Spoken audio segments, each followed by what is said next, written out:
Pada daras kemarin, saya telah menyampaikan perihal jemaat Los Angeles. Ketika saya sampai ke rumah, ada keluhan dari jemaat New York, bahwa jemaat New York lebih jauh 3.000 mil dari kami, namun Huzur tidak menyinggung jemaat New York. Permasalahannya adalah, jemaat-jemaat di seluruh dunia, dengan karunia Allah Ta'ala, mengikuti daras dengan penuh ketulusan, sehingga terkadang teringat di benak satu jemaat atau kadang jemaat yang lain. Namun pada umumnya, seluruh wujud telah menyatu di benak dan terpatri di dalam hati. Sebagai contoh, hanya bisa disebutkan satu atau dua jemaat saja, tidaklah berarti bahwa jemaat yang lain terbelakang. Kedua, saya telah menyinggung juga bahwa Abdul Karim Sahib yang digigit oleh anjing gila, yang di dalamnya ada mujizat doa Hadrat Masih Maud alaihi salam bagi beliau. Saya menyinggung juga mungkin saat ini di Hyderabad, anak keturunan Abdul Karim Sahib sedang menyimak daras ini dan datang fax. Saya menerima fax dari Kadian, yakni keturunan beliau. Sekitar malam hari saya dapatkan. Beliau mengatakan bahwa cucu laki beliau dan cucu perempuan beliau menyimak daras kemarin di Kadian. Keluarga besar yang lain, yang jumlahnya lebih kurang 50, yakni setengahnya, menyimak daras di Yadgir yang ditayangkan melalui antena parabola. Bagaimana nizam daras secara internasional dalam jemaat ini telah menjadikan kita sebagai satu keluarga, di mana jemaat dan pemikirannya menyebar, di sana juga jemaat menyatu. Benar-benar rasanya kita merupakan bagian dari keluarga, timur dan barat kesemuanya berkumpul bersama. Dan ini merupakan keberkatan Hadrat Muhammad Rasulullah SAW. Karena demi beliaulah semua ini terjadi. Menulis surat kepada saya, bahwa alam semesta yang diciptakan untuk Rasulullah, penemuan-penemuan zaman ini pun sebetulnya untuk Rasulullah SAW juga lah diperuntukkan. Dan memang benar itu merupakan bagian dari topik tersebut. Menciptakan alam semesta ini demi Rasulullah SAW, ini terus berlangsung. Tidaklah hanya dijelaskan perihal zaman sebelum Rasulullah SAW saja. Di masa yang akan datang juga, apapun wujud yang akan tampil, pada akhirnya akan terbukti bahwa itu tercipta untuk Rasulullah dan agama beliau. Setelah sedikit pembuka ini, saya akan mulai daras kita hari ini. Kita akan mulai daras kita. A'udzu billahi minasyaitonir rajim. Bismillahirrahmanirrahim. Wa ma kana li nafsin an tamuta illa bi idnillahi kitabun muajjala. Wa man yurid thawaba ad-dunya nutihi minha. Wa man yurid thawaba al-akhirati nutihi minha. Wa sanazzi syakirin. وكأي من نبي قاتل معه ربيون كثير فما وهنوا لما أصابهم في سبيل الله وما ضعفوا وما استكانوا والله يحب الصابرين وما كان قولهم إلا أن قالوا ربنا اغفر لنا ذنوبنا وإسرافنا في أمرنا وثبت أقدامنا وانصرنا على القوم الكافرين فآتاهم الله ثواب الدنيا وحسن ثواب الآخرة والله يحب المحسنين.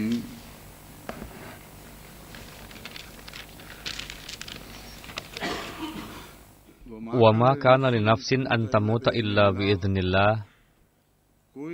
Tidak ada jiwa, tidak ada orang yang dapat mati sebelum ada izin dari Allah Ta'ala. Ini merupakan ajal yang ditetapkan. Orang yang mengharapkan ganjaran dunia, kita akan berikan di antara ganjaran dunia itu. Dan orang yang mengharapkan ganjaran akhirat, kita akan berikan ganjaran akhirat. Wasanajzi syakirin, dan kami memberikan ganjaran kepada hamba yang bersyukur.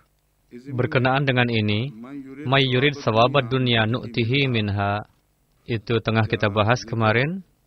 dijelaskan makna yurid, apa artinya arada. Ada pembahasan yang dapat dimunculkan, yakni apakah itu berarti bahwa orang yang mengharapkan dunia pasti Allah Ta'ala akan memberikannya, dan orang yang mengharapkan ganjaran akhirat Allah Ta'ala pasti akan memberikannya, seolah-olah merupakan lazim bagi Allah Ta'ala untuk memenuhi hasrat setiap orang. Sepertinya tidak ada solusi yang menengahi. Itu adalah keliru.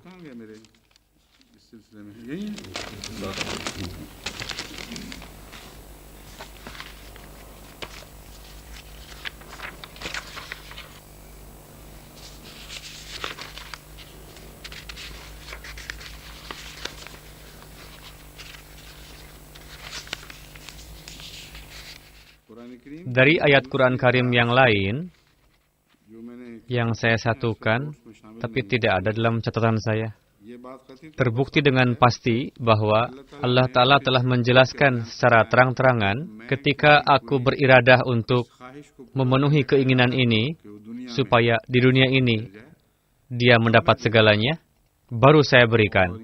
Bukanlah artinya jika ada orang yang mengatakan, berikanlah aku dunia ya Allah, lalu pasti orang itu mendapatkannya. Dengan begitu, akan nampak jelas perbedaan antara orang-orang duniawi dan orang-orang akhirat. Lebih kurang, jumlah mayoritas dunia akan senang setelah membawa hal-hal duniawinya. Dia tidak tahu menahu mengenai akhirat. Quran menjelaskan topik ini dalam ayat yang lain. Jika demikian kita memenuhi hasrat orang-orang, maka orang-orang akan membangun rumahnya dari emas dan menganugerahkan nikmat dunia yang tak terhingga, akan menjadi penghalang untuk menuju pada jalan kebaikan. Inilah topik yang dapat diistimbat dari ayat tersebut. Maksudnya bukanlah orang yang mengharapkan dunia pasti akan mendapatkannya, dan yang mengharapkan akhirat pasti akan mendapatkannya. Namun di sini terdapat makna yang luas pengaruhnya. Sebagian bangsa-bangsa yang meninggalkan akhirat dan memilih dunia bagi dirinya sendiri, lalu dia akan diberikan dunia dan dianugerahkan dengan banyak. Lalu hukuman ditakdirkan baginya di akhirat. Menurut hemat saya, yang lebih luas pengaruhnya dan memberikan makna hakiki, juga pengaruh yang abadi, adalah ini. Sebagaimana Hadrat Isa alaihi salam ketika berdoa untuk mendapatkan maidah, yakni hidangan, Allah Ta'ala berfirman, sebagai buah dari doa engkau, sahabatmu akan dianugerahi maidah, hidangan, jika mereka berpaling dari agama, tidak bersyukur, dan tidak melaksanakan hak atas maidah tersebut. Memang di dunia akan kita berikan banyak kepada mereka, namun di akhirat nanti mereka akan dicengkeram dengan cengkeraman yang keras. Inilah makna umum dari ayat tersebut. Tafsir berkenaan dengan ayat ini, menurut saya segenap harta kekayaan, keberhasilan, kemajuan politik, dan kehebatan ekonomi orang-orang Kristen merupakan tanda dari pengabulan doa Nabi Isa itu. Namun sangat disayangkan, meskipun ada peringatan dari Allah Ta'ala, mereka menyukai status duniawi dari maidah atau hidangan itu, namun maidah yang turun kepada Hadrat Isa Al-Masih secara rohani malah ditinggalkan. Inilah makna dari mengambil dunia dan meninggalkan akhirat. Doa meminta hidangan atau maidah yang dipanjatkan oleh Hadrat Isa alaihissalam telah dikabulkan. Menurut hemat saya, yang ada di benak Hadrat Isa adalah maidah rohani. Para hawari yang meminta didoakan oleh Nabi Isa untuk memohon hidangan, maksudnya adalah hidangan jasmani. Tidaklah mesti Allah Ta'ala memenuhi persis seperti itu. Allah Ta'ala mengabulkan doa para nabi dalam makna yang sangat luas. Yang diminta roti, namun sebagai balasannya dianugerahi harta kekayaan yang begitu melimpah dan tak terhingga. Secara rohani telah dianugerahkan kepada Isa Al-Masih seperti yang diminta. Namun seiring dengan itu, Allah Ta'ala memperingatkan bahwa ini tergantung kepadamu. Apakah kamu ridho atas maidah rohani atau maidah jasmani? Jika kamu tidak bersyukur dan malah meminta maidah duniawi daripada maidah akhirat, pada awalnya Allah Ta'ala akan berikan kepada kamu, namun di akhirat nanti kamu akan mendapatkan hukumannya. Ini adalah topik yang dapat diistimbat dari ayat-ayat tersebut. May yurid sawabad dunya nu'tihi minha wa may yurid sawabal akhirati nu'tihi minha. Maksudnya bukanlah setiap individu, melainkan bangsa-bangsa yang besar dan kecenderungannya. Dan dari ayat-ayat Quran Karim yang lainnya, inilah yang dapat diistimbat darinya. Yakni ketika Allah Ta'ala menganugerahkan nikmatnya, dan bangsa-bangsa malah merubah nikmat itu menjadi nikmat duniawi, lalu mengingkari nikmat rohani, dan malah dirubah, maka dia akan mendapatkan hukuman yang keras. Wasanajzi syakirin. Di sini dimunculkan pembahasan syakirin. Siapa yang dimaksud syakirin di sini? Orang-orang yang bersyukur di sini.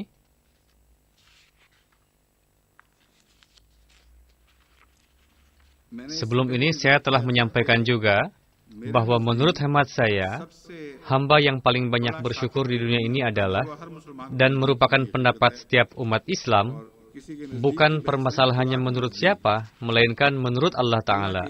Menurut Allah Ta'ala, tidak ada yang lebih bersyukur dibanding dengan Rasulullah, baik yang telah lalu maupun di masa yang akan datang. Untuk itu, di mana dibahas topik mengenai syukur, tanpa menjelaskan perihal Rasulullah SAW, topik tersebut tidak akan lengkap. Sebagaimana perihal syukur ini dijelaskan secara tersembunyi, namun di dalamnya terdapat sesuatu yang luar biasa. Allama Alusi telah menyadari hal ini. Beliau mengatakan bahwa yang dimaksud syakir di sini adalah orang-orang sebagaimana dijelaskan di antaranya, namun tidak dijelaskan secara rinci bersyukur atas dasar apa, dan tidak dijelaskan juga ganjaran apa yang akan dia dapatkan. Beliau bersabda,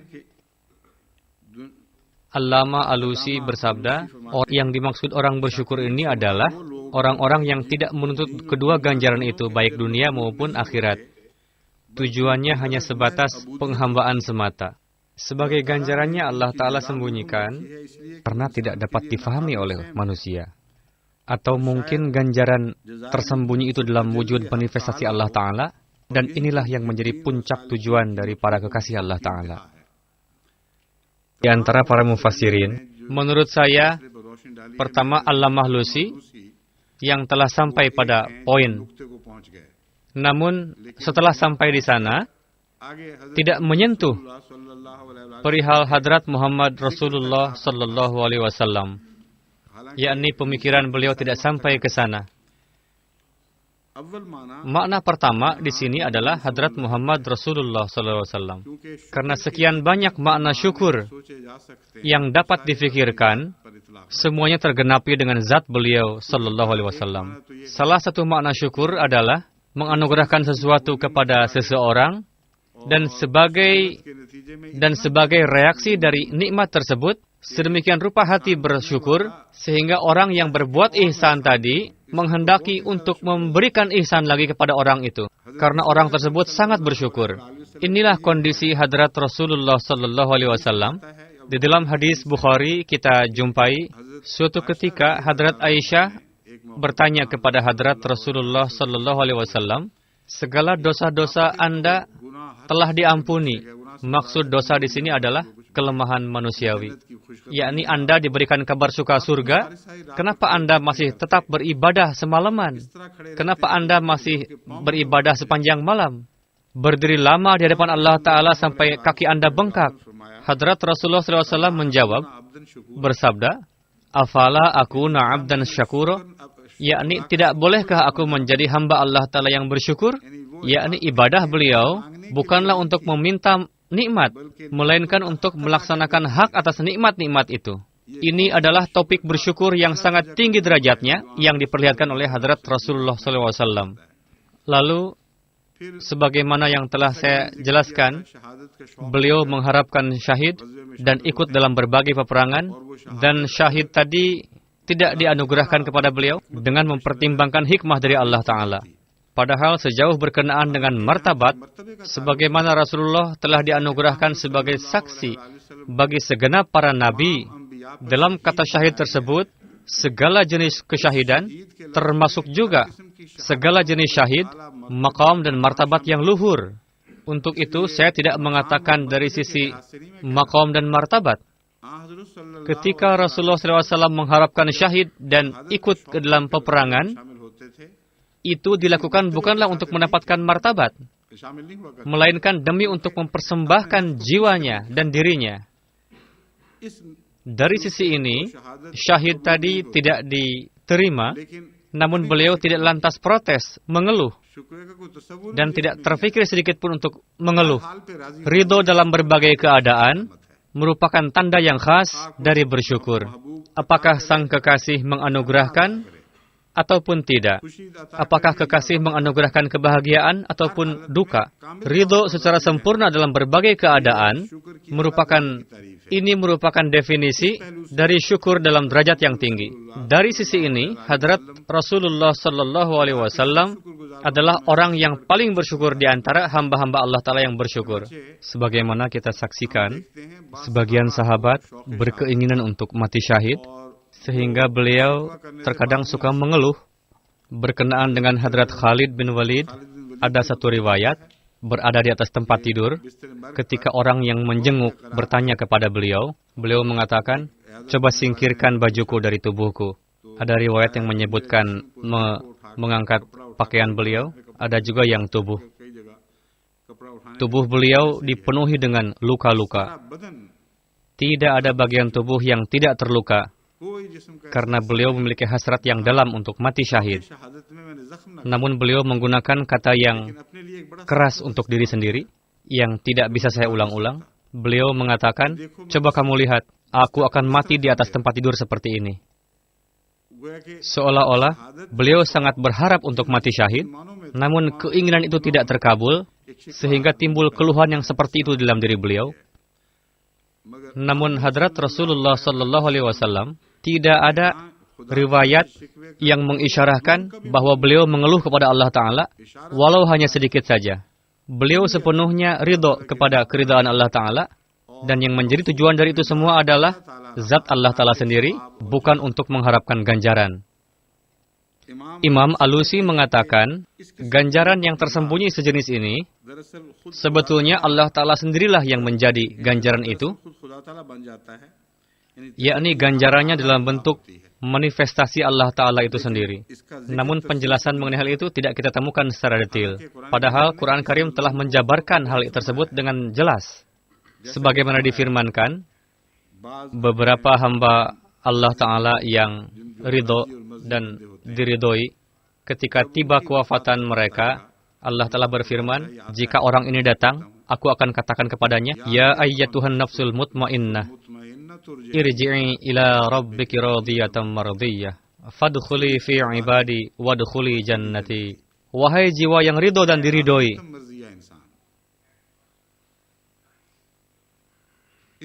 irji'i ila rabbiki radiyatan mardiyah. Wahai hambaku yang ingin menyerahkan jiwa sepenuhnya, kembalilah dalam keadaan engkau ridho dan diridhoi. Engkau ridho kepadaku dan aku senantiasa ridho kepada engkau.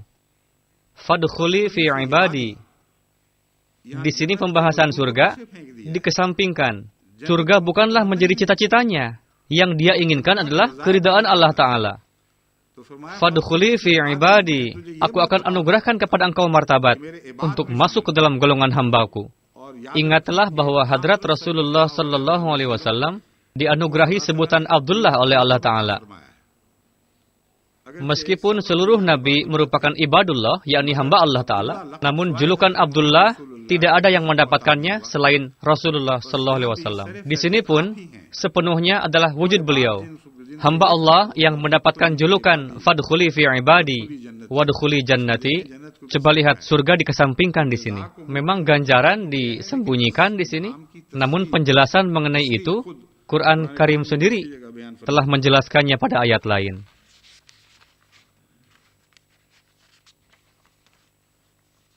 Hadrat Masih Maud alaihissalam juga senantiasa menaruh hasrat yang seperti ini, yakni semoga dapat meraih Allah Ta'ala, sedangkan surga, ganjaran, dan segala yang sejenisnya tertuju kepada hal tersebut. Beliau alaihissalam bersabda, surga kami adalah Tuhan kami. Kelezatan yang tertinggi berada di dalam Tuhan kami. Karena kami telah melihatnya dan kami mendapatkan segala kejuwitaan di dalam dirinya. Harta ini layak untuk diraih, meskipun harus dengan mengorbankan jiwa. Dan permata ini layak untuk dibeli, meskipun untuk mendapatkannya harus kehilangan semua wujud. Wahai orang-orang yang luput, berlarilah ke arah sumber mata air ini, karena dia akan mengairimu. Ini merupakan sumber mata air kehidupan, yang akan menyelamatkan kalian. Apa yang harus aku lakukan? Bagaimana caranya untuk mengabarkan kabar suka ini? Dengan trompet apa harus kuumumkan ini?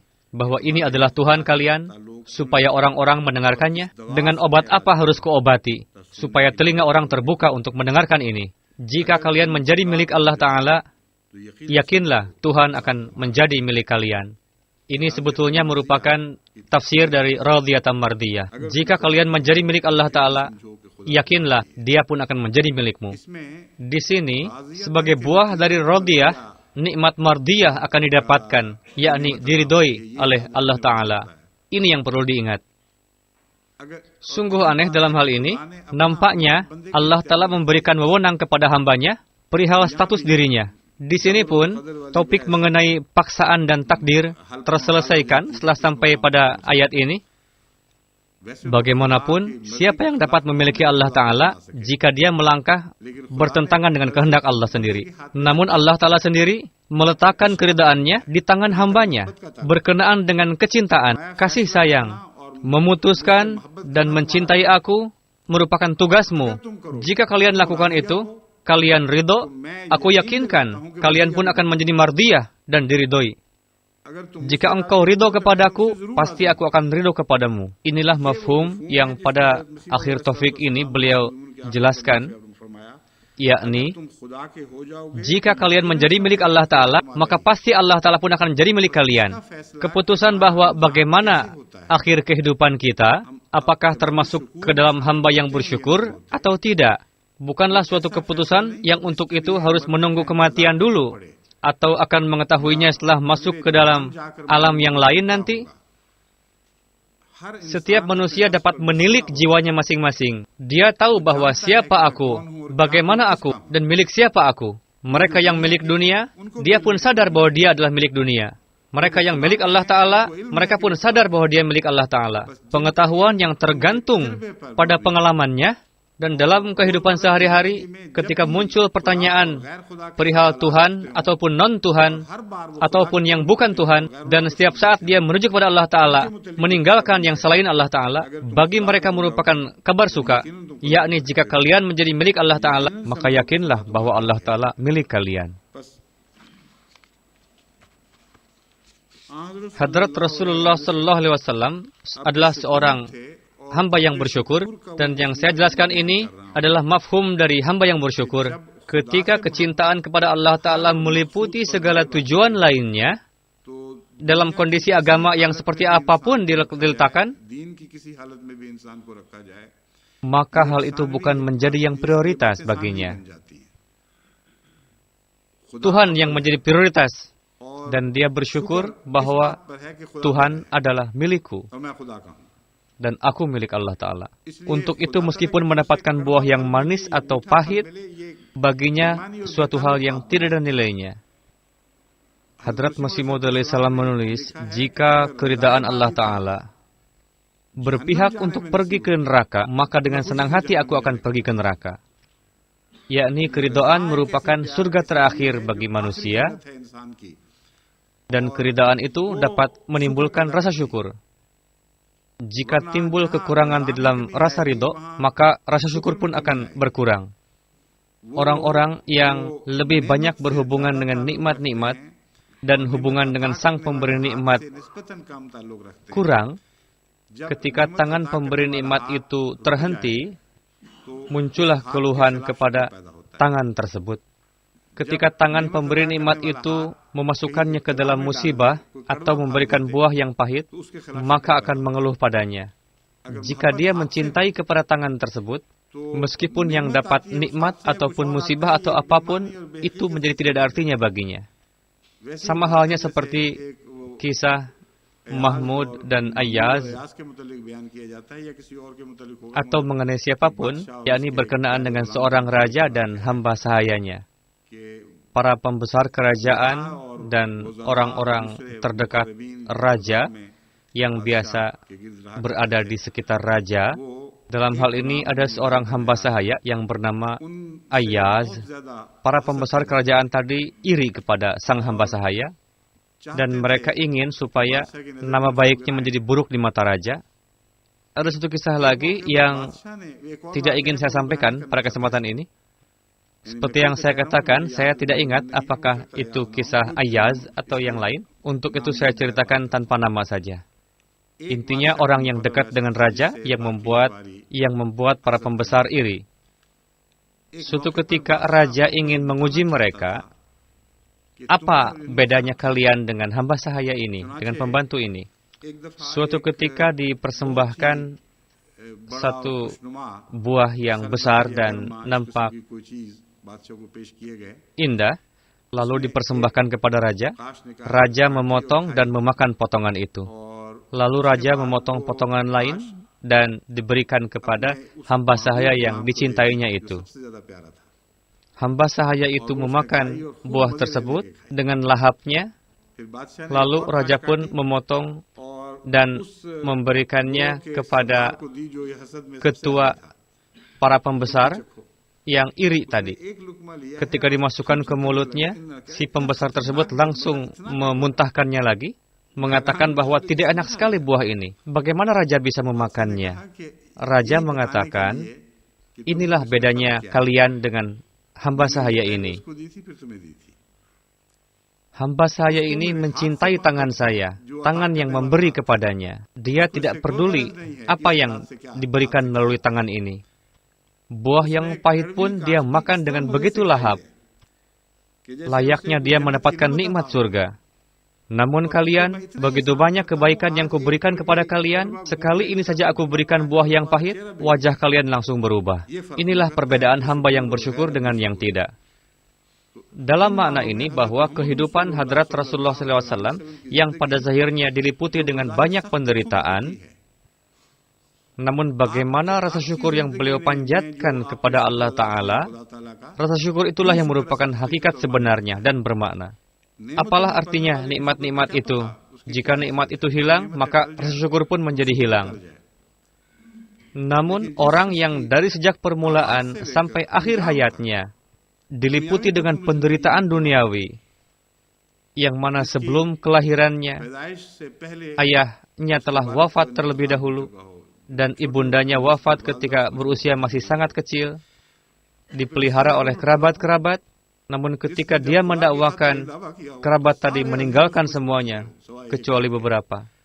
Orang-orang di dalam kaumnya, baik itu para pembesar maupun orang-orang biasa, yang sebelum mendakwakan selalu mengatakan amin dan siddiq, orang yang paling jujur, namun setelah mendakwakan dijuluki dengan sebutan pendusta dan nama-nama kotor lainnya. Lalu dari awal sampai akhir terus-menerus hidup dengan penuh kerja keras. Sepanjang hari dia bekerja dan sepanjang malam dia berdoa di hadapan Allah Ta'ala sampai-sampai kakinya bengkak. Dialah Abdul Syakur, hamba yang bersyukur.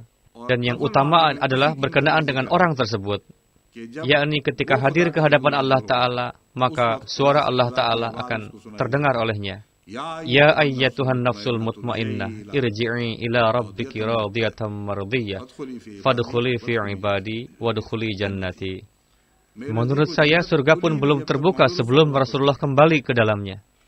Sebelum pemimpin dari hamba-hamba sejati, apalah artinya martabat orang lain untuk meresmikan atau membuka surga tersebut? Untuk urusan dunia pun, ketika untuk meresmikan sesuatu, diundanglah pemimpinnya. Menurut hemat saya, Hadrat Rasulullah adalah wujud yang akan membuka surga tersebut, yakni surga ibadi, hamba-hambaku. yakni tidak disebut surga di sini, melainkan tempat para hamba-hamba Allah Ta'ala. Itulah ganjaran sebenarnya untuk para syakirin, orang bersyukur. Dengan memahami rasa syukur ini, jika para Ahmadi mensyukuri segala karunia Allah Ta'ala ini, yang turun dari berbagai arah, baik dari langit maupun dari bumi, semakin Anda bersyukur, maka nikmat pun akan terus ditambahkan. Hadrat Rasulullah SAW senantiasa bersyukur ketika mendapatkan setiap nikmat. Dan sebagai buah dari rasa syukur itu, Allah Ta'ala berfirman bahwa Dia menambahkan nikmat-nikmat itu. Ini menjadi mata rantai yang tidak berujung. Kisah raja yang menyebutkan zeh tidak ada artinya dibanding dengan ini. Berkenaan dengan seorang raja dikisahkan ketika raja pergi safar, terkadang dia berjumpa dengan rakyatnya dan berbincang atau ngobrol dengan rakyatnya. Sebelum pergi, raja memerintahkan kepada menterinya untuk membawa serta bungkusan emas. Nanti jika saya menyukai seseorang dan saya mengatakan zeh yang artinya bagus atau hebat, lalu hadiahkan kepada orang itu satu bungkus emas.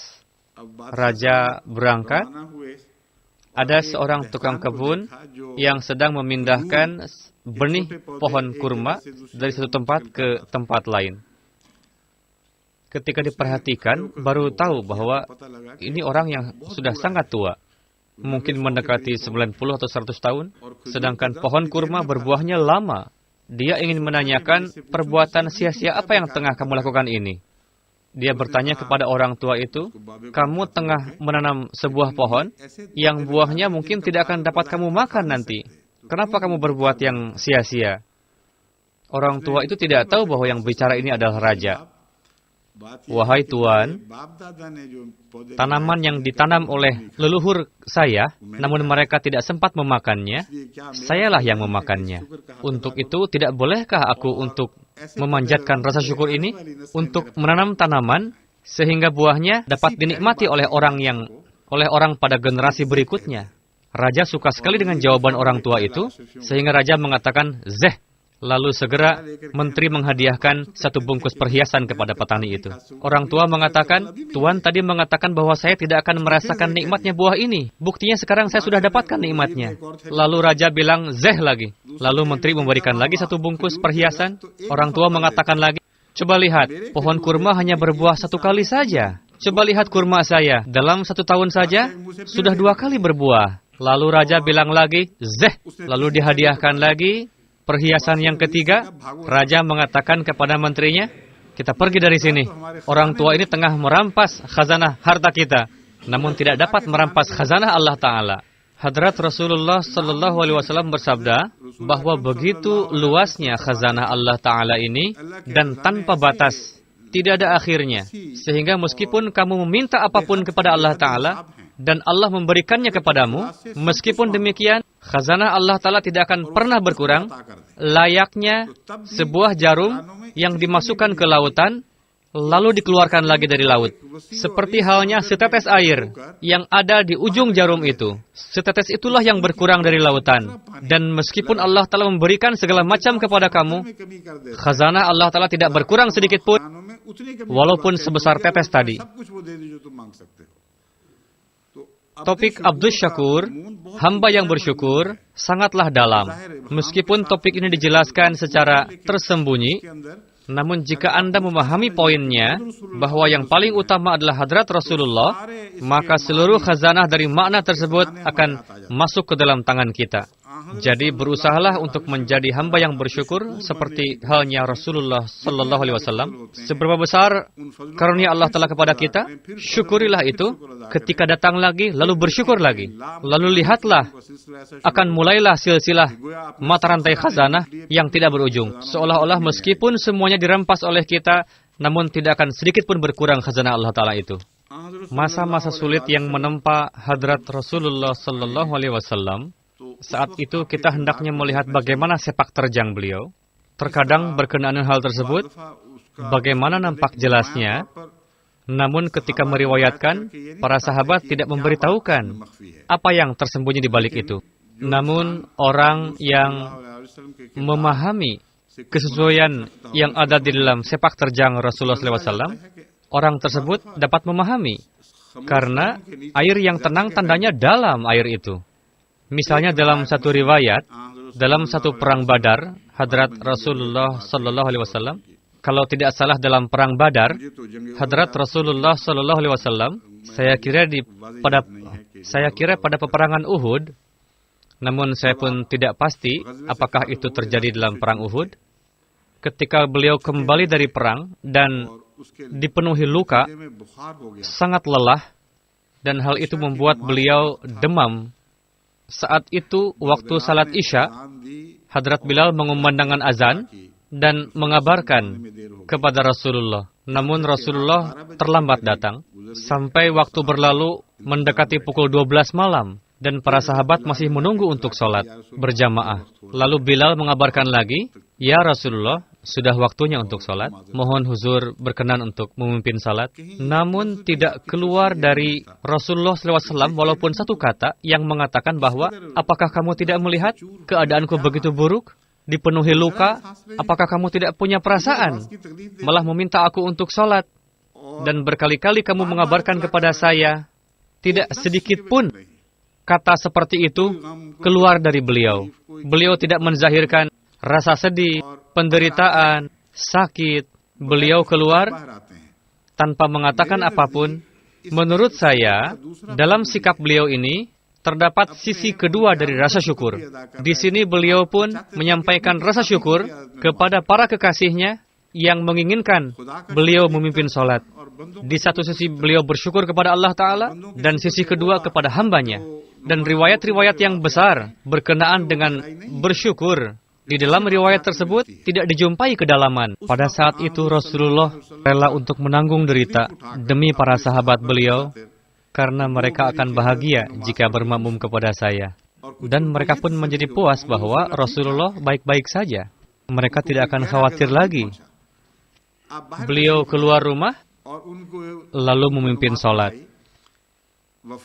Ada satu riwayat lain yang mirip dengan ini sebelum kewafatan beliau, yakni beliau pergi ke masjid dengan digendong oleh dua orang sahabat, dan posisi kaki beliau terseret menyentuh tanah. Dalam riwayat lain dikatakan, beliau lihat, lalu tersenyum, lalu mengizinkan kepada Hadrat Abu Bakar. Dalam riwayat lain, Hadrat Abu Bakar telah memulai memimpin sholat. Rasulullah datang dan ikut serta dalam sholat. Dan meskipun Hadrat Abu Bakar mengumandangkan takbir dengan suara tinggi, namun pandangan beliau tertuju kepada Hadrat Rasulullah Sallallahu Alaihi Wasallam. Hadrat Abu Bakar mengucapkan takbir sambil mengikuti gerakan Hadrat Rasulullah Sallallahu Alaihi Wasallam, dan makmum yang lain mengikuti. Jika ingin memahami makna dari Abdul Syakur, hamba yang bersyukur, harus menelaah kehidupan Rasulullah SAW secara dalam. Dan karunia Allah Ta'ala yang tidak terhingga turun kepada ibadah syakur, hamba-hamba yang bersyukur. Dan jika saat ini pun karunia Allah Ta'ala turun kepada jemaat Ahmadiyah, itu sebagai buah keberkatan dari Rasulullah SAW. Untuk itu, saya menekankan kepada salawat, lalu mengakhiri bagian daras ini. Hari ini adalah hari Minggu, dan kita akan mengadakan soal jawab. Pada umumnya diputuskan bahwa daras berlangsung sampai pukul 1, lalu sisanya untuk soal jawab. Namun ada beberapa pertanyaan yang memerlukan jawaban yang sangat rinci dan panjang. Misalnya ada seorang saudara kita non-Ahmadi, ada pertanyaan dari beliau. Satu bagiannya berkenaan dengan daras ini, yakni kewafatan Isa al-Masih. Namun pertanyaannya menyinggung hal-hal lain juga. Saya ingin sampaikan untuk kedepannya nanti, pertanyaan yang disampaikan ketika daras, jika pertanyaannya berhubungan dengan daras, maka akan dijawab. Namun saat ini bukanlah waktunya untuk menjawab pertanyaan yang di luar materi daras. Saya pun mengadakan acara soal jawab, dan kesempatan untuk bertanya akan terus ada. Mungkin saja untuk kedepannya, Selain daras, akan diadakan soal jawab internasional. Dalam kesempatan seperti itu, berbagai macam soal insya Allah telah akan dijawab. Karena ini adalah kesempatan pertama beliau, sehingga saya tidak ingin membiarkan tangan beliau kosong. Saya akan jawab dengan rinci. Penyebab kedua adalah, meskipun pada zahirnya keras soalnya, namun dari pertanyaan beliau ini, tercium wangi kemuliaan dan kehormatan. Di dalamnya tidak ada kebencian, layaknya yang didapati seperti halnya kebencian yang bersifat jahiliyah. Memang benar beliau ingin memahami. Untuk itu, meskipun soalnya keras, bagi saya tidak ada bedanya. Meskipun dicaci, kita diajarkan untuk menjawab cacian itu dengan kecintaan. Karena dalam pertanyaan beliau ini terkandung kemuliaan, untuk itu saya ingin menjawabnya dengan detail. Beliau menulis satu hal, jangan sebutkan nama saya. Saya pun sebisa mungkin berkeberatan untuk menyebut nama seseorang, khususnya dalam suasana di mana orang-orang memiliki kedengkian kepada jemaat dengan kerasnya. Jika dari antara mereka ada yang bangkit untuk menanyakan pertanyaan yang beradab, dan saya sendiri bisa menjadi sasaran kedengkiannya, saya menyadari sepenuhnya, meskipun Anda tidak menyebutnya, saya tetap akan berhati-hati dan tidak menyebut nama.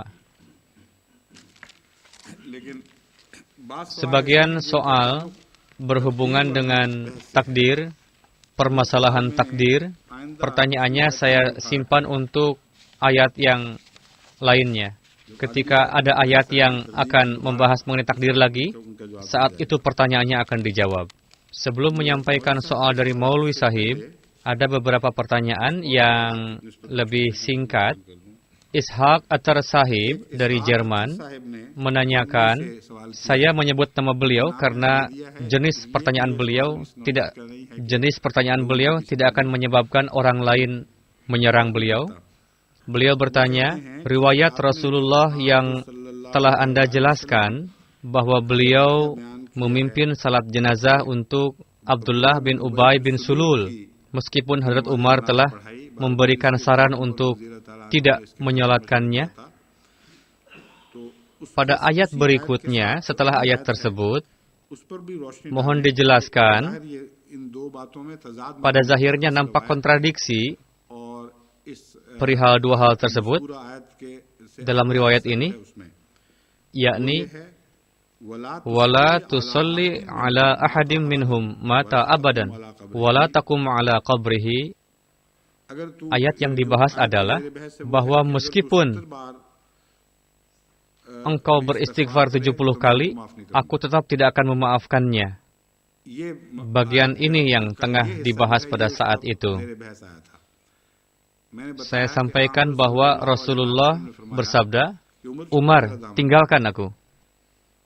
Meskipun Tuhan mengatakan, walaupun kamu beristighfar 70 kali, aku tetap tidak akan mengampuninya, maka aku akan meminta maaf lebih dari 70 kali. Ini merupakan penzahiran rahmat yang luar biasa. Saya katakan bahwa di dalamnya tidak ada kelancangan.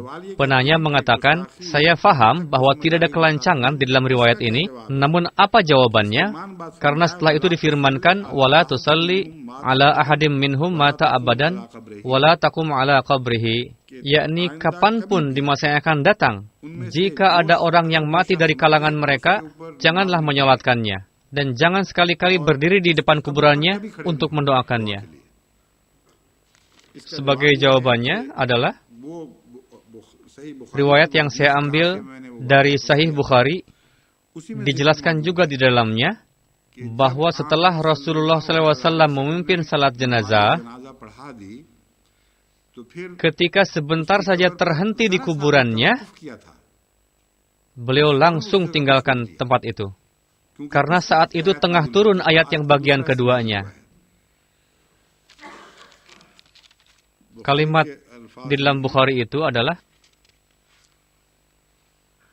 hatta nazalatil ayatani mimbara wala tusalli ala ahadim minhum mata abadan ila qawlihi wa hum fasiqun qala ajibtu min jurrati ala Rasulillah sallallahu alaihi wasallam. Riwayat Hadrat Umar.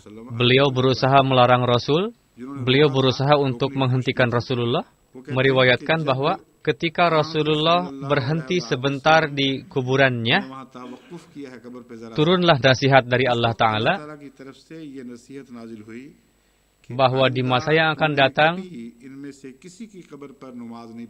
jangan pernah untuk menyolatkan orang dari kalangan mereka, dan jangan berdiri di kuburan mereka untuk berdoa. Katanya ayat ini turun sepenuhnya sampai wahum fasiqun.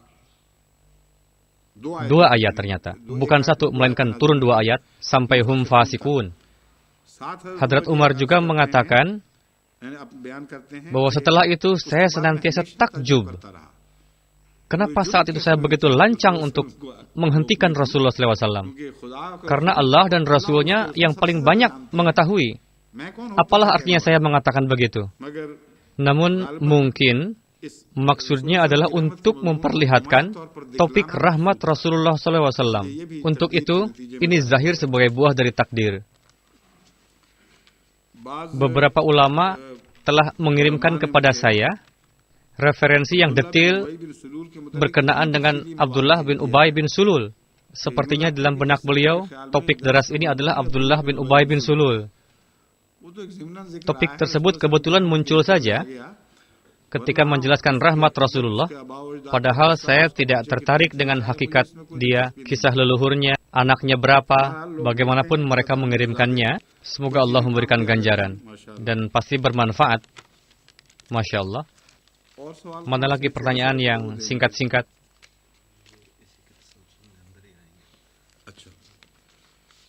Soal selebihnya disamakan dengan ini.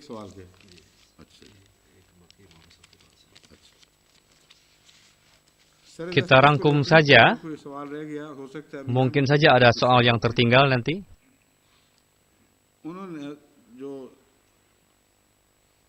Hafiz Sahib, pertanyaan beliau, mohon dijelaskan, pada tahun 74, pada masa kekuasaan Bhutto, akidah jemaat Anda, misalnya kewafatan Isa Al-Masih, kenabian dan lain-lain, telah ditetapkan kafir.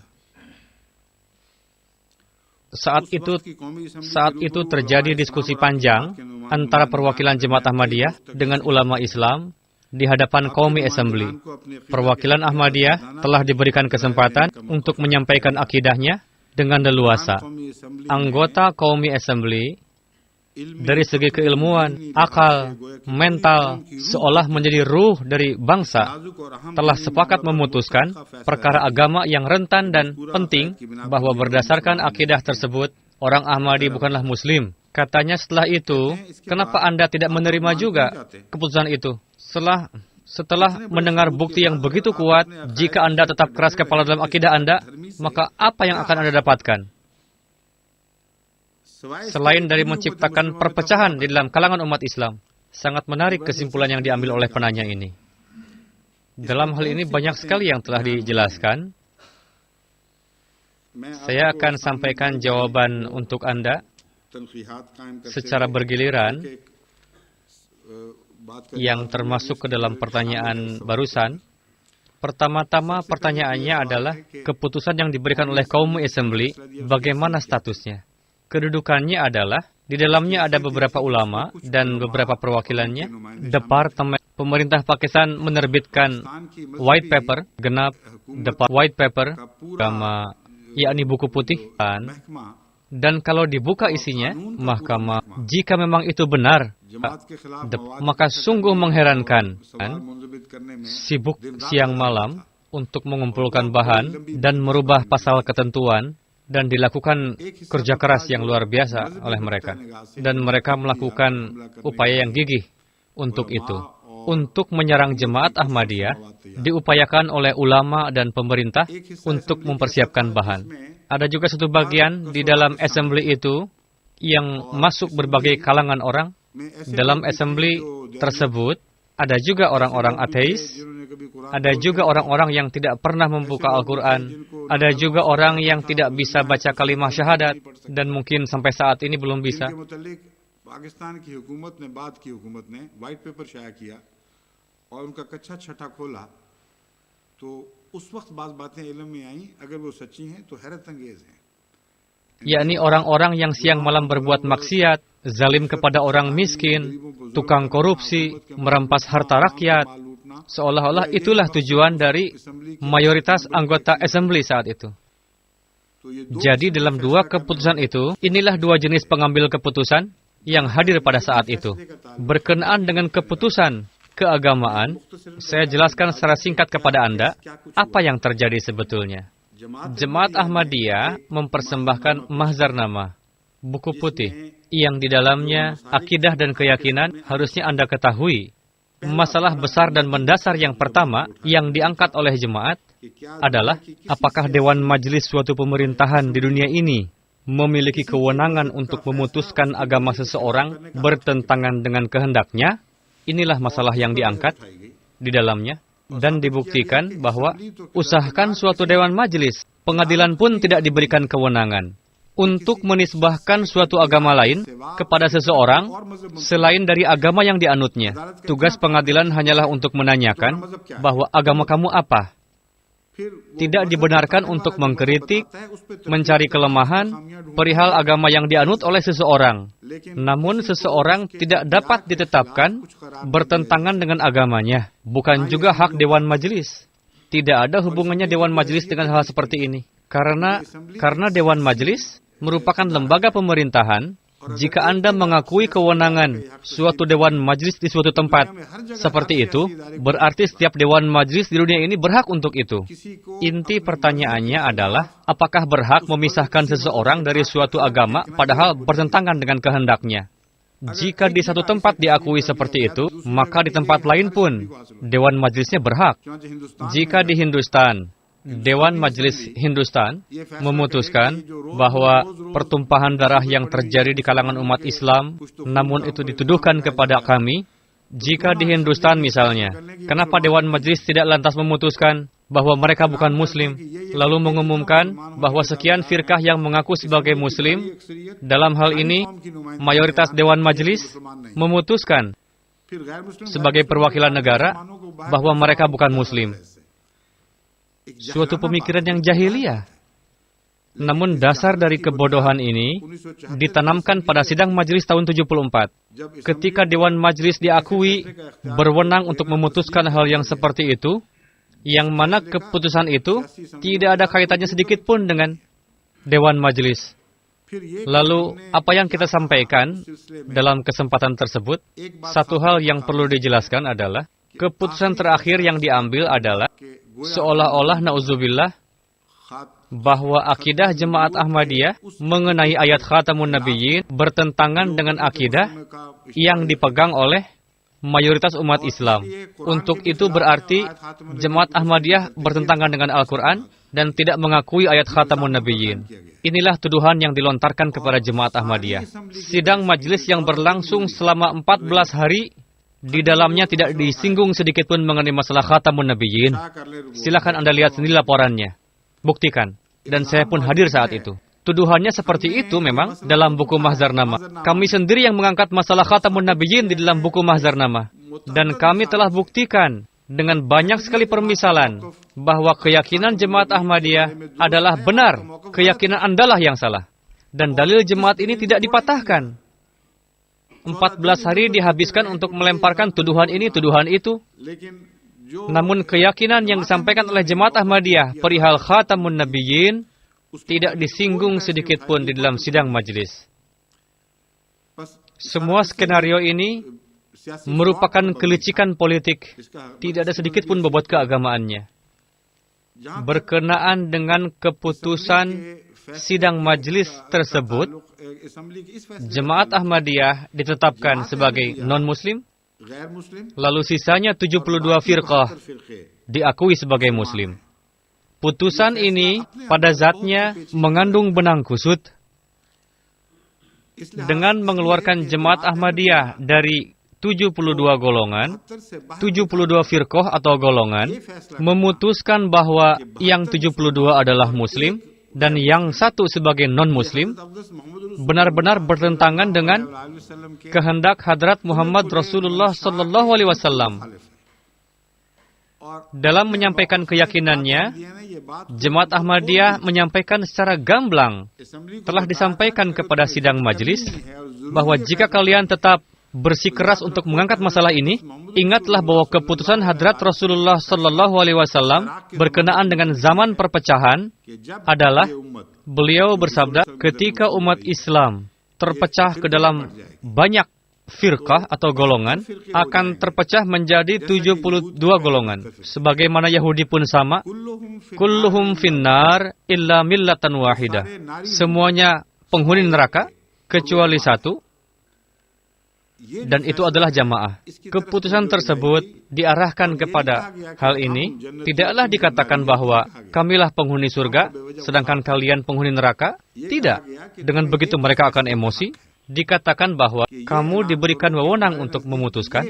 Umumkanlah bahwa menurut kami, inilah firqah atau inilah jamaat yang berkenaan dengannya Rasul telah mengabarkan sebagai penghuni surga. Selebihnya adalah penghuni neraka. Bagaimana bisa mempunyai hak untuk mengatakan bahwa Rasulullah keliru dalam mengambil keputusan? Nauzubillah. Dewan Majelis Pakistanlah yang memutuskan seperti itu. Mereka mengatakan 72 masuk surga, 1 neraka. Ini merupakan pembangkangan.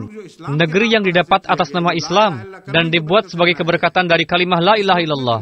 Di negeri ini kalian lancang untuk menentang putusan Rasulullah, membangkang dan justru malah berbangga dengan itu, bahwa kami telah mengambil keputusan yang mufakat. Hal itu tidaklah dibenarkan, dan mereka tidak bisa menjawab itu. Tidak saat itu, tidak juga sekarang. Jemaat berkali-kali meminta untuk menerbitkan proses rangkaian sidang demi Allah Ta'ala, supaya dunia menyaksikan apa keputusannya. Lalu kalian akan tahu, dan dunia akan menjadi tahu, bahwa putusan kalian apakah sesuai dengan dalil syar'i atau dalil akli, melainkan merupakan putusan berbau politik yang dipaksakan. Namun sampai saat ini, proses sidang tidak juga diterbitkan. Insya Allah akan tiba waktunya nanti, di mana jemaat akan menerbitkan. Namun saya sampaikan kepada Anda bahwa banyak sekali pertanyaan diantaranya berkenaan dengan kewafatan Isa Al-Masih, ijma, dan lain-lain. Setelah menyampaikan itu, nanti akan kembali lagi kepada masalah sidang majelis. Berkenaan dengan kewafatan Hadrat Isa alaihissalam, kami telah pelajari itu dari Al-Quran, begitu juga dari hadis, disimpulkan juga dari sejarah, dan juga secara akal. Dengan mengatakan bahwa para ulama Pakistan atau Dewan Majelis, kesemuanya sepakat bahwa Isa alaihissalam akan turun dari langit, lalu mengatakan kamu juga yakini itu suatu hal kebodohan. Kita akan meyakini pendapat itu jika dibuktikan dengan Al-Quran, jika dibuktikan dengan Sunnah. Silahkan simpulkan dari Bible, buktikan dengan sudut pandang sejarah. Perlihatkan contoh orang yang pergi ke langit dan turun dari langit. Baru kami akan memahami bahwa ini memang benar. Berkenaan dengan Rasulullah SAW, di dalam Al-Quran Karim, kita jumpai tuntutan orang kafir. Mereka mengatakan, wahai Muhammad, jika memang engkau benar, coba kamu naik ke langit di depan mata kepala kami. Perlihatkan kepada kami. Kami akan meyakini jika setelah itu pulang lagi. Silahkan perlihatkan bukunya yang bisa kita baca, baru kita akan yakin. Al-Quran Karim telah menolak pendapat itu. Meskipun nampaknya masuk akal dalam artian bahwa kisah mengenai orang yang naik ke langit sering kita dengar. Setiap agama ada saja mengisahkan bahwa ada orang yang pergi ke langit. Pada sebagian firqah Syiah, berkenaan dengan gaibnya Imam Mahdi versi mereka, sebagian dari mereka meyakini Imam Mahdi pergi ke gua, sebagian mengatakan pergi ke langit. Kisah yang naik ke langit seperti itu ada, tapi yang turun belum pernah ada. Ini merupakan gua, langit, yang mana jejak telapak kaki ketika memasuki dijumpai, namun sepulangnya tidak diketahui. Orang kafir itu membutuhkan akal sehat, bisa dikatakan bahwa sudah naik ke langit. Kita baru akan meyakini jika orang itu kembali lagi dengan jasad kasarnya dan nampak kepada kita, orang itu membawa kitab turun dari langit. Sebagai jawabannya, Al-Quran Karim mengatakan, Qul hal kuntu illa bashar rasula. Subhana Rabbi, hal kuntu illa bashar rasula. Ya, kul subhana rabbi. Kul subhana rabbi, hal kuntu illa bashar rasula. Wahai Muhammad, katakanlah bahwa Allah Ta'ala suci dari hal-hal yang sia-sia seperti ini. Betapa lagonya permintaan itu. Hal kuntu illa bashar rasula. Aku adalah bashar, manusia, dan juga rasul. Ketika bashar, yakni manusia, dan rasul menyatu, berarti menolak pendapat naik ke langit secara hidup, dan juga turun dari langit. Jika ini bukan dalil, lantas kenapa disampaikan? Pertanyaan orang kafir adalah, coba kamu perlihatkan kepada kami naik ke langit, lalu turun lagi dengan menggenggam kitab. Jawabannya adalah, wahai orang-orang bodoh, ini adalah pernyataan yang bertentangan dengan status manusia dan rasul. Coba jawab, siapa sebetulnya Nabi Isa? Apakah Nabi Isa itu bashar dan rasul? Bukan, yakni manusia. Itulah yang menjadi perselisihan dengan orang Kristen. Sebagai akibat dari memahami poin permasalahan, pendiri Jemaat Ahmadiyah telah mematahkan salib setelah meraih pemahaman itu. Beliau menyampaikan akidah bahwa Hadrat Isa Al-Masih tidaklah pergi ke langit dan tidak juga akan turun dari langit dengan jasad kasar. Beliau memberikan dalil bahwa Nabi Isa pun adalah bashar, yakni manusia dan rasul. Orang Kristen mengatakan Nabi Isa naik ke langit dengan dalil karena Nabi Isa bukan manusia, bukan juga rasul. Jika tidak, ayat Quran Karim kalian akan didustakan. Fahami hakikat permasalahan ini. Janganlah menyia-nyiakan waktu dalam perdebatan secara lafaz. Jika ada orang yang dapat pergi ke langit, itu merupakan hak Rasulullah untuk naik dengan jasad kasar dan turun juga di hadapan orang-orang. Supaya dunia menyaksikan bagaimana orang turun dari langit.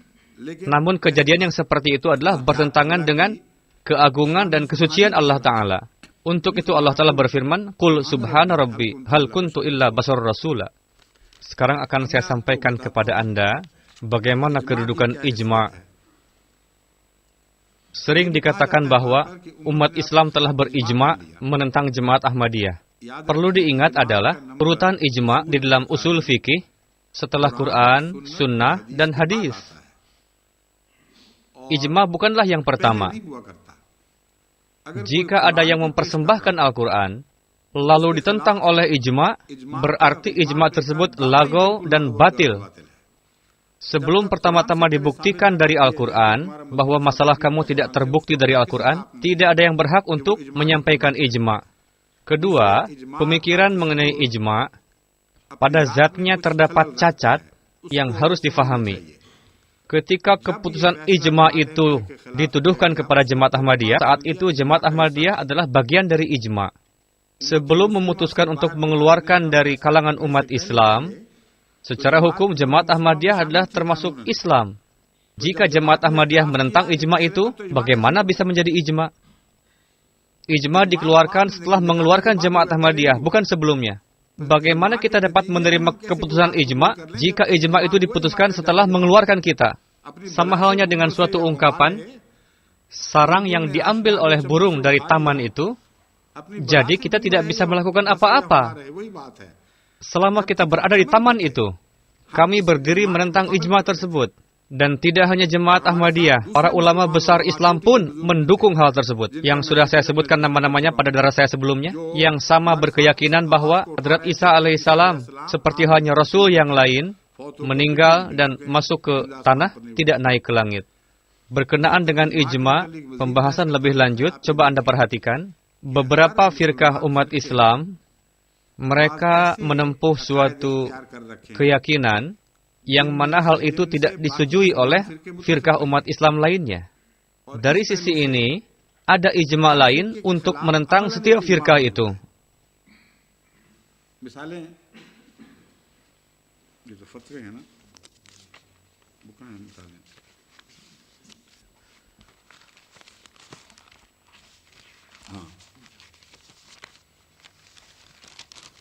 रखने जब मैं मांगूंगा जो चीज़ वो मुझे पकड़ना है वरना कंफ्यूजन हो जाएगा.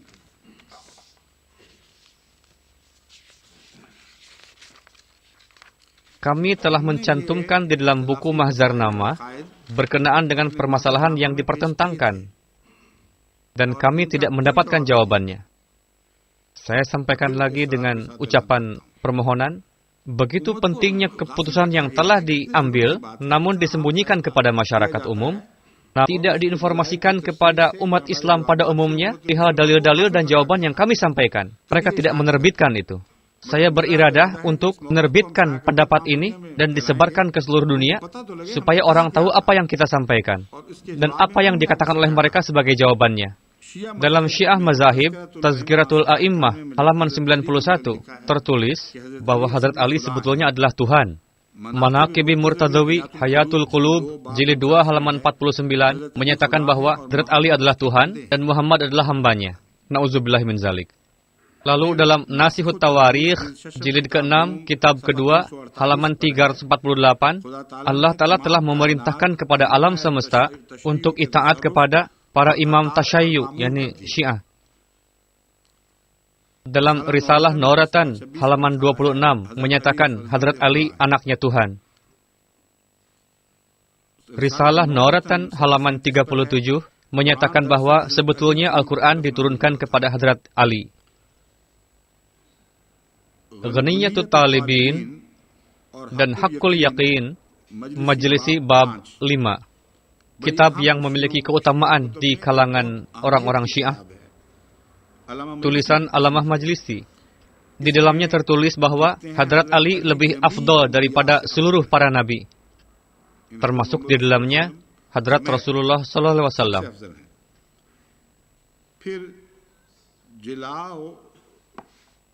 Lalu kitab Jila'ul Uyun, Majlisi Az-Khilafati Syaikhain, pada halaman 17 buku ini, jika Hadrat Ali tidak ada pada malam peristiwa Mi'raj, maka Muhammad Rasulullah tidak akan dihargai sedikit pun. Nauzubillah.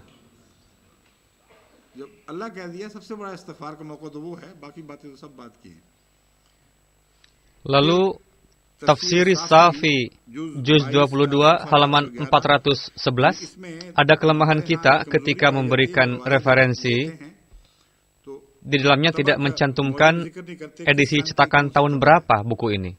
Terkadang ketika disodorkan cetakan lainnya, referensi sebelumnya tidak ditemukan. Untuk itu buku yang saya baca ini, mohon para ulama untuk menuliskan referensinya, tanggal cetakannya. Jika diterbitkan topik ini, selain nama percetakan, tanggal pencetakan buku ini pun harus dicantumkan juga. Asbaqul Khilafat, Tafsir Lawami'ut Tanzil, jilid 4, disusun oleh Sayyid Ali Al-Hairi Lahori. Tertulis bahwa Quran yang asli berada di tangan Imam Mahdi yang jumlahnya 40 juz. Quran saat ini adalah Mushaf Utsmani, kurang 10 juz lagi. Yakni berkenaan dengan perubahan atau tahrif. Lantas apalah artinya Quran di mata mereka? Nauzubillah. Tazkiratul A'immah, halaman 91, tertulis, Hadrat Israel mencabut nyawa atas perintah Hadrat Ali. Yang pertama baiat kepada Hadrat Abu Bakar di Masjid Nabawi, di mimbar Nabi, adalah syaitan. Nauzubillah min zalik. Kitab Imam Azam, Tusishi wa Khilafatul Syaikhain, halaman 25. Referensi Maqbul Quran Amamiyah 512 berkenaan dengan Hadrat Umar dikatakan, yang tidak kuasa saya membacanya. Hayatul Qulub Majlisi bab 51 Tazkiratul A'immah berkenaan dengan Hadrat Abu Bakar, Hadrat Umar, Hadrat Utsman. Banyak sekali kekotoran yang dituduhkan kepada beliau-beliau, tidak etis untuk dibacakan. Saya telah keliru tadi membacakan semua itu. Seharusnya tidak dibacakan juga tadi. Kitab Wafatun Nabi, Nabi Salim Ibni Qasirul Hilal, Majalisul Mu'minin, Majlis Saum, Qadi Nurullah Hayatul Qulub, bab 51, halaman 11. Selain 6 sahabat, segenap para sahabat yang lainnya adalah murtad dan munafik. Berkenaan dengan Hadrat Umar, kitab Isai or Islam, Musalman Badshahong ke Tehat Me, telah disampaikan hal-hal yang kotor, tidak layak untuk dibacakan. Yang ingin baca silahkan lihat referensinya, halaman 242. Al-Huru Minal Jami Al-Kafi, jilid 3, Kitabur Roza, Selain kelompok kita, segenap golongan lainnya adalah aulade bagaya. Istilah ini digunakan untuk menyerang Hadrat Masih Maud alaihissalam dengan ganasnya. Masalahnya adalah para pemimpin pemberontak disebut dengan bagaya. Soal ini dilontarkan kepada Hadrat Khalifatul Masih yang ketiga. Khalifatul Masih As-Salis telah membuktikan dari kitab Lughat. Saat itu Mufti Mahmud tengah duduk di depan. Dia menantang, coba perlihatkan. Selain pelacur, tidak ada lagi makna lainnya. Hadrat Khalifatul Masih yang ketiga bersabda, ini referensinya, Lughat ini bukanlah tulisan orang Ahmadi. Kitab Lughat yang mustanad. Berkenaan dengan para pemimpin pemberontak, dijelaskan bahwa jamak bagaya digunakan untuk suatu jamaah yang sangat jelas di dalam pemberontakan dan pembangkangan. Hadrat Masih Maud alaihissalam sedemikian rupa menzahirkan kecintaan yang dalam kepada umat Islam dan para pemuka Islam. Dengan mengesampingkan kecintaan itu, lantas kalian mengartikan arti yang lain, yang mananya beda, dan yang disampaikan oleh pendiri jemaat sangatlah jelas.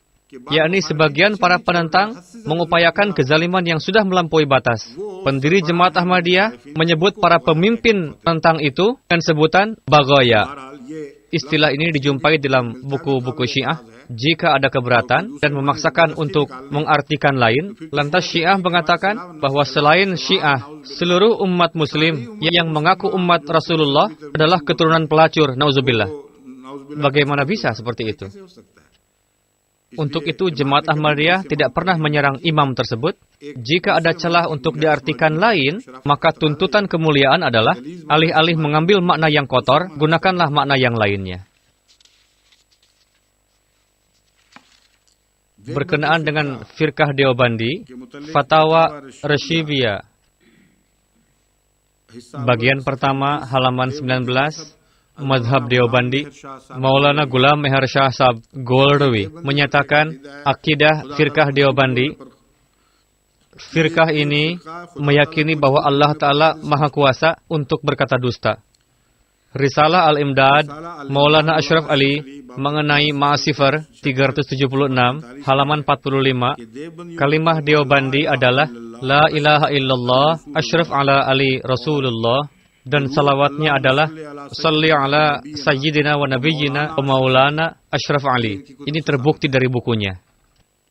Maulwi Rashid Ahmad Sahib Ganggawi, pendiri Bani Islam, Mersiah ini adalah tulisan Maulana Mahmudul Hasan. Dan sampai saat ini tidak diingkari. Serangan yang dilontarkan dari beberapa firqah, secara prinsip, Jemaat Ahmadiyah tidak menyukainya. Jika saya membacanya, maksudnya sama sekali bukanlah bahwa kami mendukungnya. Dari beberapa tulisan yang dijelaskan pengalaman kasyaf, mimpi, dan hakikatnya bukan untuk perbandingan, melainkan dalam corak pujian yang berlebihan. Dalam hal ini tidaklah sesuai jika agamanya diserang dengan mengatakan kamu kafir dan sebagainya. Kalimat yang diungkapkan oleh pendiri Bani Islam sangat jelas sekali. Maulana Rashid Ahmad Sahib Ganggohi ditetapkan sebagai pendiri Bani Islam dan yang menetapkan adalah Maulana Mahmudul Hasan. Deobandi mengingkari Khatamun Nubuwat. Dalam risalah Tahdzirun Nas terbukti dari Maulana Muhammad Qasim Nanutwi. Kami berikan referensinya, namun tidak dijelaskan. Tinggalkan saja ini. Nanti akan timbul perdebatan. Kenapa mengingkari? Maulana Mahmudul Hasan dalam Mersiah beliau mengatakan bahwa beliau pergi ke Ka'bah. Kenapa? Ini untuk mencari jalan ke Ganggoh. Supaya jika tidak menemukan jalan kepada Allah Ta'ala melalui Ka'bah, bisa didapatkan jalan menuju Ganggoh, di mana Maulana Rashid biasa tinggal di daerah itu. Hifzul Iman, karya Maulana Ashrafi Thanwi, berkenaan dengan Rasulullah SAW, memunculkan kata-kata yang dapat menimbulkan perdebatan yang akan membuat manusia tidak akan tahan. bahwa bisa melakukan itu, bisa melakukan ini dan lain-lain, demi untuk membuktikan perkataannya dan kekeras kepalaan Maulwi, dia menyampaikan sesuatu berkaitan Rasulullah SAW, sehingga seorang pecinta Rasulullah tidak akan mungkin dapat menceritakan itu kembali. Jika ingin melihat referensinya,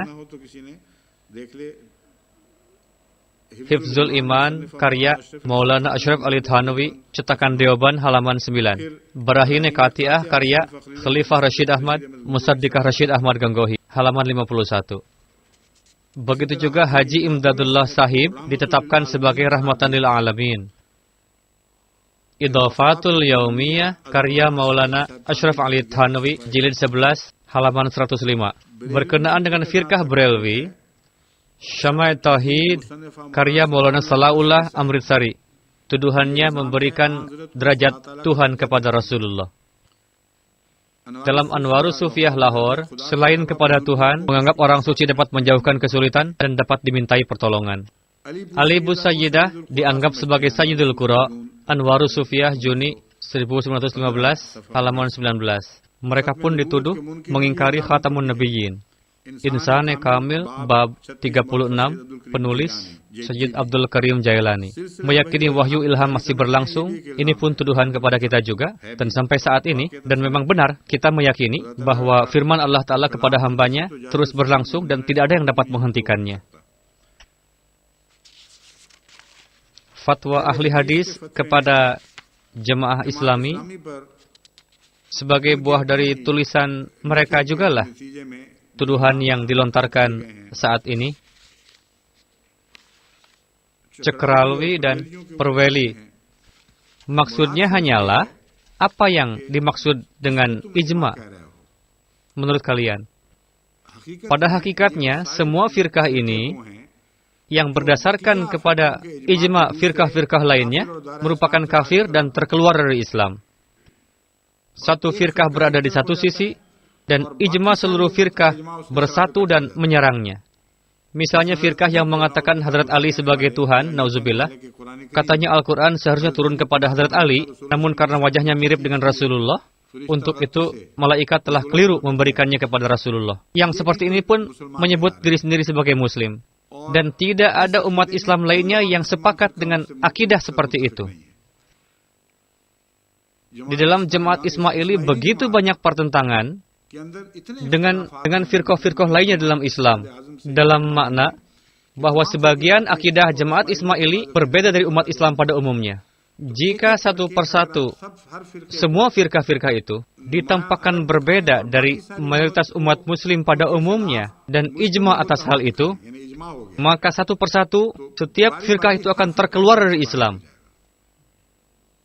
Dan jika menyisakan satu firqah yang paling besar, maka firqah-firqah yang sudah terkeluar itu akan menetapkan firqah yang besar itu sebagai non-Muslim.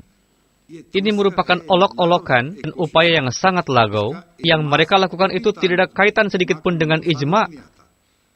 Selama orang itu menisbahkan dirinya pada umat Islam, meyakini kebenaran Al-Quran, dan menisbahkan diri kepada Rasulullah, termasuk ke dalam wilayah Islam yang sangat luas ini, meskipun semua firqah bersatu dan sepakat menentangnya, tidak akan bisa disebut sebagai ijma umat. Karena di antara umat tersebut juga yang menentang ijma tersebut. Betapapun dahsyatnya. Ya, bisa dikatakan bahwa menurut kami, akidah si Anu begitu zalimnya, sehingga kami mengingatkan bahwa meskipun kamu mengorbankan diri demi akidah tersebut, Allah Ta'ala tidak akan menganggapmu Muslim. Berhak mengatakan begitu, namun tidak berhak untuk mengeluarkan. Lalu, peristiwa yang terjadi pada tahun 74, fahamilah hakikatnya. Yang terjadi adalah bahwa semua pertentangan yang telah saya jelaskan barusan, dari antara perbedaan ini, tidak ada satupun yang bertobat dari akidahnya. Firqah yang melontarkan tuduhan yang kotor kepada Rasulullah, firqah itu pun dianggap termasuk ke dalam umat Muslim. Firqah yang mencaci maki Hadrat Abu Bakar dan Hadrat Umar dan lain-lain, mereka pun termasuk ke dalam daftar umat Muslim. Firqah yang memiliki keyakinan yang aneh-aneh berkenaan dengan Tuhan, itu pun dianggap Muslim. Semua firqah yang sudah sejak lama menganggap firqah lain terkeluar dari Islam, itu pun termasuk dalam daftar Muslim. Dan yang diputuskan adalah, kami adalah umat Muslim yang 72 golongan. Apapun akidah kami, misalnya Brelwi itu musyrik, menyembah kuburan selain Tuhan, kami tetap Muslim, dan firqah Brelwi tetap Muslim. Sekalipun firqah yang menyatakan Hadrat Ali memiliki derajat yang sama dengan Rasulullah Sallallahu Alaihi Wasallam, bahkan dianggap lebih baik dan terkeluar dari Islam, namun tetap saja kami adalah Muslim dan firqah itu pun tetap dianggap Muslim. Semua akidah-akidah yang saya bacakan tadi kepada Anda semua, satu sama lain mereka saling melontarkan tuduhan. Tidak ada perubahan di dalam akidah mereka. Namun diputuskan bahwa semua akidah itu pada tempatnya adalah benar. Kami tetap Muslim dan hanya Ahmadiyah yang non-Muslim. फैसला ये हुआ 72 वाला वो कहाँ है इकरार जो छपा हुआ है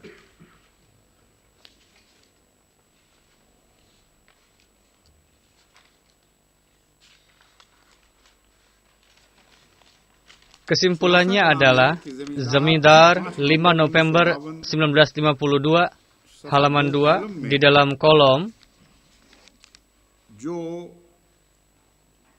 putra dari Maulana Zafar Ali Sahib bernama Maulana Akhtar Ali Khan Sahib menuturkan bahwa takbir mimpi beliau tergenapi, tampaklah hakikat pada tahun 74.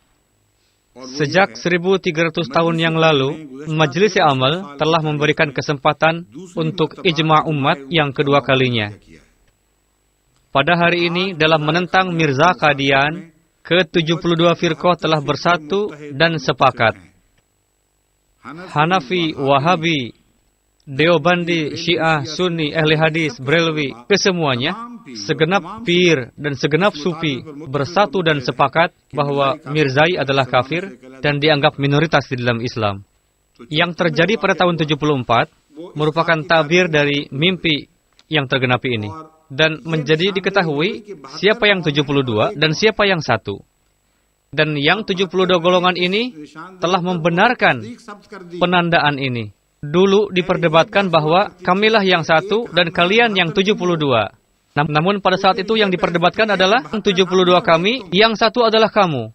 Yang difatwakan adalah yang 72 penghuni surga, sedangkan yang satu masuk neraka. Sedangkan fatwa Rasulullah adalah 72 masuk neraka, yang satu masuk surga. Kalian sendiri telah mengeluarkan Islam dari segenap tempatnya dan diserahkan kepada kami. Mereka berusaha untuk memisahkan kita dari pangkuan Rasulullah SAW, namun pangkuan Rasulullah itu telah diletakkan di tangan kita. Dan diumumkan bahwa kalian yang meyakini bahwa Muhammad Rasulullah benar, yang 72 bisa masuk neraka, yang satu penghuni surga.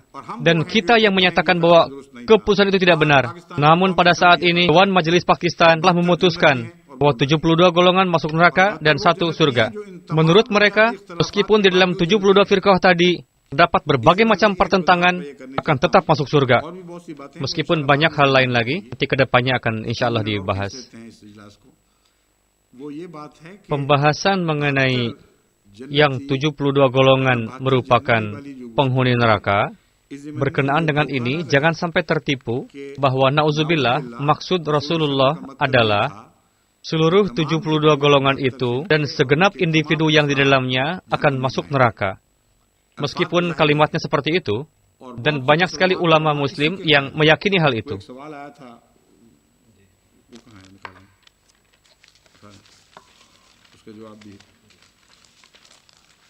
Saya tidak berkeyakinan seperti itu, dan saya tidak membenarkan hal itu.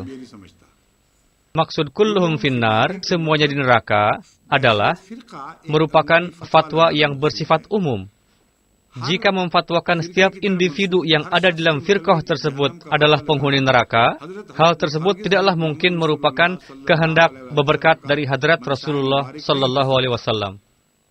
Karena berkenaan dengan beliau, Allah Ta'ala berfirman, Ma yantiqu anil hawa in huwa illa wahyu yuha. Bahwa beliau adalah wujud yang berbicara berdasarkan wahyu, tidak mengada-adakan. Dan Al-Quran memberikan fatwa yang jelas bahwa non-muslim pun bisa masuk ke dalam surga. Jika dia sederhana, jika dalam pemikiran-pemikirannya dengan jujur memahami sesuatu itu merupakan kebenaran, dan tidak ada hujah yang terpenuhi menentangnya, jika berkenaan dengan orang seperti itu dikatakan bahwa karena dia bukan muslim, untuk itu dia masuk neraka, ini merupakan fitnah. Karena Al-Quran Karim mengumumkan dengan jelas, Innal ladzina amanu wal ladzina hadu wan nasara was-sabiina man amana billahi wal yaumil akhir wa amila salihan falahum ajruhum 'inda rabbihim wala khaufun 'alaihim walahum yahzanun. Sesungguhnya orang yang beriman dan yang hadu menjadi Yahudi maksudnya, dan Nasara yakni Kristen, was-sabiina yakni agama-agama yang menisbahkan dirinya kepada kitab-kitab ilahi. Siapa yang mengimani Allah Ta'ala dan hari akhir dari antara mereka, siapapun yang beriman kepada Allah Ta'ala, beriman kepada hari akhir, dan melakukan amalan soleh, fa'ajruhum 'inda rabbihim, ganjaran bagi mereka di sisi Allah Ta'ala, fala khaufun 'alaihim walahum yahzanun, mereka tidak akan takut dan tidak akan sedih. Jadi, memfatwakan secara keseluruhan kepada suatu kaum bahwa dia adalah penghuni neraka, itu kerjaan mullah memang, namun Allah tidak mengatakan seperti itu. Topik La yukallifullahu nafsan illa wus'aha adalah luas dan umum. Yang memutuskan bagi setiap orang adalah Allah Ta'ala. Kita bisa saja mengatakan, meskipun nampaknya akidahnya sangat buruk, akidahnya keliru, namun bukanlah tugas manusia untuk memutuskan setiap individu apakah dia penghuni neraka atau bukan. Ini adalah keputusan Allah Ta'ala. Dan dialah yang dapat memutuskan. Kita tidaklah mengambil makna bahwa seluruh 72 golongan itu penghuni neraka. Maksudnya ketika Rasulullah bersabda, maksudnya adalah penzahiran kemarahan. Maksudnya di dalam perbuatan mereka timbul kerusakan. Mereka akan melakukan perbuatan yang akan membawanya kepada neraka jahanam. Namun di dalamnya pasti ada juga orang-orang suci, soleh, bertakwa, para sufi, dan umat Muhammad senantiasa dipenuhi dengan wujud-wujud seperti itu. Yang mana meskipun berasal dari firqah manapun, bahwa dia kekasih Allah Ta'ala. Dan ayat memberikan kesaksian atas mereka. Di dalam Innal ladzina amanu, pertama-tama disebutkan mengenai umat muslim, mengenai orang yang beriman kepada Rasulullah. Siapapun di antara mereka yang benar, yang mengamalkan ajaran Islam dengan jujur, sekali-kali bukanlah penghuni neraka. Namun sejauh berkenaan dengan fatwa yang sifatnya umum, siapa yang muslim dan siapa yang bukan pada hakikatnya, siapa yang berada di atas jalan Islam, dan siapa yang telah berpaling. Pesan dari hadis ini adalah, 72 golongan sudah berpaling dari kebenaran, dan satu jemaat di atas hakikat tersebut. Berkenaan dengan ijma, secara singkat akan saya sampaikan. Ijma tersebut, zaman dahulu, pernah menentang Rasulullah dan para sahabat beliau. Apa ijma'nya? Pertama adalah menyatakan bahwa kalian tidak berhak untuk menyatakan diri sendiri sebagai muslim. Sebagaimana Rasulullah dan para sahabat dijuluki sebagai sabi, terkadang jika menyebut muslim dipukuli. Hadrat Umar pernah diperlakukan seperti itu di dekat Ka'bah. Kedua, tidak mengizinkan untuk membaca kalimat syahadat. Jika membaca syahadat, seret di jalan-jalan seperti yang berlaku kepada Hadrat Bilal. Semua orang tahu. Lalu dihalang-halangi untuk salat. Ara'aital ladzi yanha 'abdan idza shalla. Allah Ta'ala berfirman di dalam Al-Qur'an, apakah engkau tidak tahu bahwa 'abdan yakni Muhammad Rasulullah ketika salat dilarang? Bagaimana kondisi mereka? Lalu umat Islam dilarang untuk naik haji pada masa itu. Pintu Baitullah ditutup bagi mereka. Mereka ikut campur dalam pembangunan masjid. Mereka marah jika Al-Quran Karim ditilawatkan. Sebagaimana ketika Hadrat Abu Bakar melakukan hijrah, Ibn Dawi menghentikannya dan mengatakan, Anda akan saya lindungi. Dua hal yang dari itu dapat diketahui bahwa bagaimana perlakuan yang ditimpakan kepada Rasulullah dan para sahabatnya pada saat itu. Pertama, jika beliau mentilawatkan Al-Quran, maka mulailah mereka memprotes. Katanya orang ini tilawat Al-Quran, larang dia. Sebagaimana orang Ahmadi diseret, lalu dijebloskan ke penjara. Semua hal itu bermula dari para hamba Rasulullah SAW. Hadrat Abu Bakar membangun masjid di teras rumah. Diserang dengan melompati dinding, lalu dirusak masjid itu. Padahal di halaman rumah. Gambaran siapa sebetulnya ini?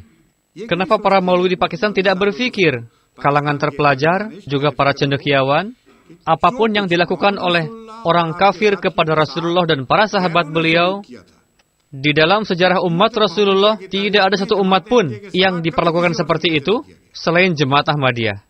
Untuk mengenali 72 golongan itu, kalian sendiri yang menyatakan bahwa kalian termasuk ke 72 golongan itu, dan kalian malah bangga dengan kedudukan itu. Di sisi lain, telah ditimpakan semuanya kepada Jemaat Ahmadiyah, seperti yang ditimpakan oleh kaum kafir kepada Rasulullah dan para sahabatnya. Kenapa masih belum mengenali? Kenapa tidak tambah kepada kalian? Yakni orang-orang yang mendapatkan perlakuan seperti yang ditimpakan kepada Rasulullah dan para sahabatnya. Apakah yang benar itu yang diperlakukan begitu? Atau yang memperlakukan begitu? Yakni yang dilakukan oleh para penentang kepada Rasulullah dan para sahabat beliau. Keputusan sebetulnya sangat jelas dan gamblang sekali. Semoga Allah Ta'ala memberikan taufik kepada Anda untuk dapat mengenali itu dan menganugerahkan pemahaman untuk memahami. Pada hakikatnya, hari demi hari semakin terbuka, semakin jelas.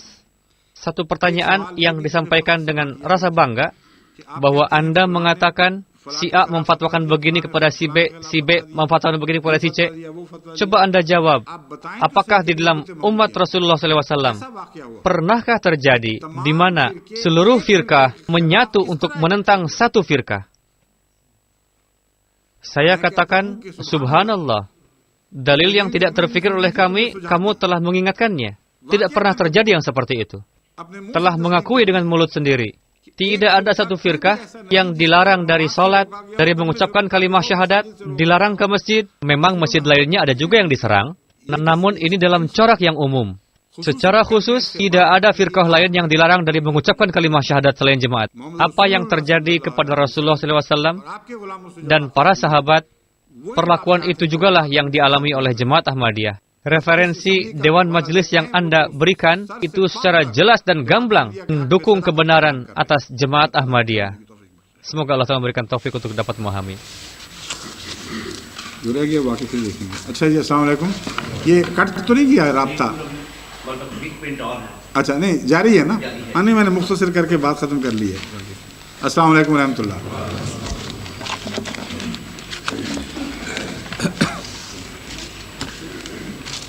हमारे देखने का वक्त ही नहीं था, वरना वो वक्त उसी में लग जाना था। ज़ुबानी जो याद था मैंने कर दिए, वो हवाले बाद में दे देना या वहाँ उनको दे देना, अगले दरस से पहले कुछ उनको दिखा दें हवालों को यूँ करके। जो हवाले दिए गए थे ना, मुय्यन के कौन कौन सा हवाला है। सही, अस्सलाम वालेकुम।